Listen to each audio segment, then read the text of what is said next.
Good morning. I am Bo Mason, Commissioner for the Utah Department of Public Safety. I'd be remiss if we didn't start off today and recognize the significance of the day. Historically, on 9/11, law enforcement has come together as a group to recognize and honor those that sacrificed to preserve the ideals of this country, the freedoms of this country. And instead, we find ourselves today hunting a murderer who chose to violate our rights, the rights of an individual within this country. Just to recap yesterday's events, at around 12:20 p.m., political influencer Charlie Kirk was at Utah Valley University participating in a student-sponsored event with Turning Point USA. Charlie was shot at that event. He was transported to a local hospital where he later passed. Last night, his body was moved to the state office of the medical examiner. We will continue to facilitate movements to get him home today and with his family. Yesterday, during the investigative process, we located a couple of persons of interest. We interviewed those individuals, and after releasing them and after clearing them of being suspects, they faced scrutiny, they faced threats. We asked the public to be patient with the investigative process. These individuals were not suspects, they were people of interest. We ask that you do not impose into those people and that investigative process. They don't deserve that harassment for being subject to that. I'd like to thank all the investigators that are involved in this. They have worked around the clock, all day yesterday, through the night last night.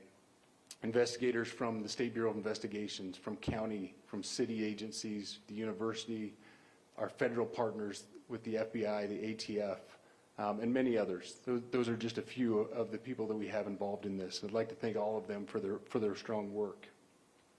Through all that work last night, we were able to make a few breakthroughs.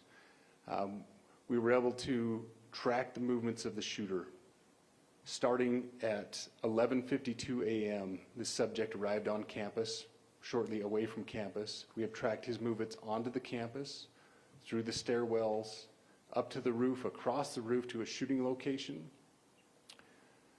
After the shooting, we were able to track his movements as he moved to the other side of the building, jumped off of the building, and fled off of the campus and into a neighborhood. Our investigators have worked through those neighborhoods, contacting anybody they can with doorbell cameras, witnesses, and have thoroughly worked through those communities, trying to identify any leads. We do have good video footage of this individual. We are not going to release that at this time. We are working through some technologies and some ways to identify this individual. If we are unsuccessful, we will reach out to you as the media and we will push that publicly to help us identify them. But we are confident in our abilities right now, and we would like to move forward in a manner that keeps everyone safe and moves this process appropriately. Last night I communicated with Erica. That family's devastated. As a Commissioner of Public Safety, as a father, as a husband, I can only imagine what that family's going through. The heinous event that happened yesterday is not Utah. This is not what we're known for. Over the past several weeks, we've seen this state come together to help families in mourning, come together as a community to show what Utah is known for a state of character, of service, of camaraderie, of a neighboring feel. We will not stand for what happened yesterday. We are exhausting every lead. We have every officer invested in this, every investigator, every local agency. The outpouring of support from the law enforcement community has been astounding. We are investing everything we have into this, and we will catch this individual. Having walked through the crime scene, through the hallways of this school, through the classrooms, I can't imagine what the people on scene felt as well. A horrific event where some of them barricaded in classrooms, some of them ran in fear.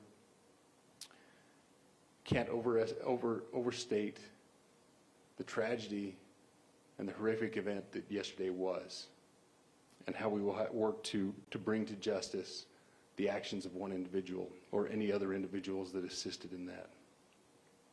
Our state has gone through a lot, and we will come out successful. With that, I'll turn the time over to Special Agent Bowles in charge.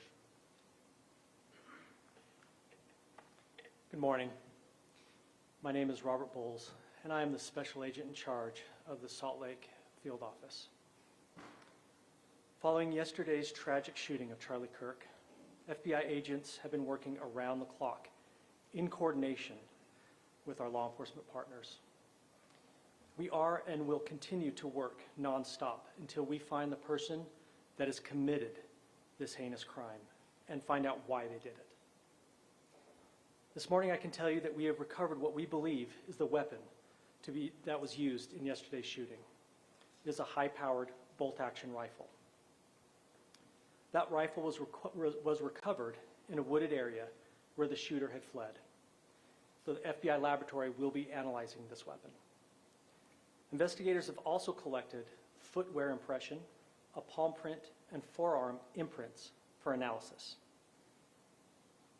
Now, I understand there are a lot of questions about motive. I assure you that all leads, tips are being fully investigated. As of this morning, we have received more than 130 tips. We thank the community for that. The FBI has brought every resource to bear, and we will continue to do so throughout the course of this investigation.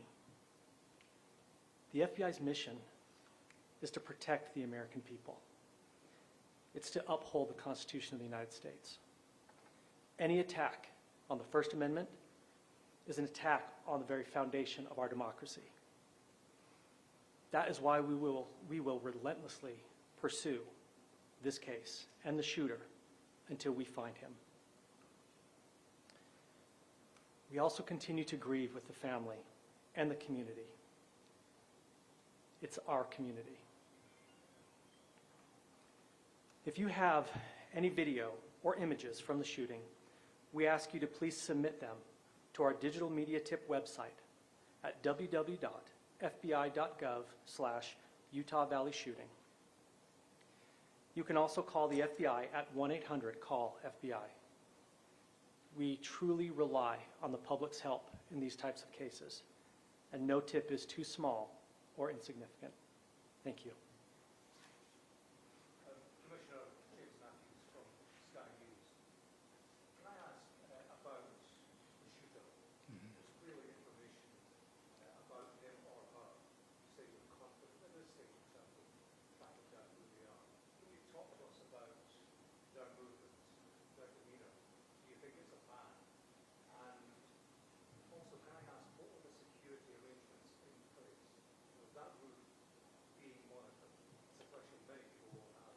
Absolutely. So what I'll release about the suspect is suspect blended in well with a college institution. We're not releasing many details right now, and we will soon, but right now we're not. But that individual appears to be of college age. We are confident in our abilities to track that individual. If we're unsuccessful in identifying them immediately, we will reach out for the public's help and the media's help in pushing those photos. That was a new development overnight, working through the night, studying those cameras. So that's something that's new and that we're working through right now. As far as the security, I cannot speak to that. Neither the Department of Public Safety nor the Federal Bureau of Investigation was involved in the planning or security of this event, and that'll have to be a question later for other agencies.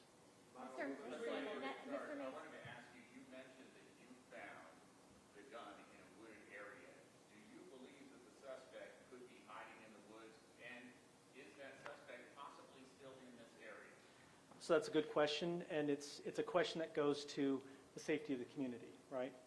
No, not in those woods. We've walked through those woods and secured it. As to the community, I can tell you that this was a targeted event. We don't believe that the community is at risk. However, we are exhausting every resource to find him, and we will do so. Special Agent Bowles, Netta Topik with the BBC. From the images you have, can you see clearly the suspect's face? You say he's college age. Do you believe he was from this university? And how far do you think he may have gone in this time span? So I can't comment specifically on his face or any details such as that, as it's continuing to be a part of the investigation, and again, we'll release that shortly. However, we're doing everything we can to find him, and we're not sure how far he has gone yet, but we will But do you our have a best. clear image of his face? We have images of the suspect. Can you trace the gun's owner? Now that you've been able to recover, do you believe you know this person is the person that you're looking for at this point? Again, as part of the investigation, we're not releasing any details such as that right now. Fingerprints or DNA? We are exhausting all of our resources to be able to collect those, but that's, again, part of the investigation. Have you been able to trace back the owner of the gun? Excuse me? You said you found the weapon. Have you been able to trace back the owner of that weapon or who purchased it? We are working on that, but again, part of the investigation that I can't release. Agent Wallace, there's been a lot of turnover at the FBI. Do you think that's impacting the investigation at all? Not at all. We've got complete and total support from everyone, from the director on down, and it's been an incredible supportive environment so far. Are tweets like the one yesterday useful, though, where we announced that there's a suspect in custody? All I can say is that we're working the investigation the best we have with the environment we're given. So thank you. Questions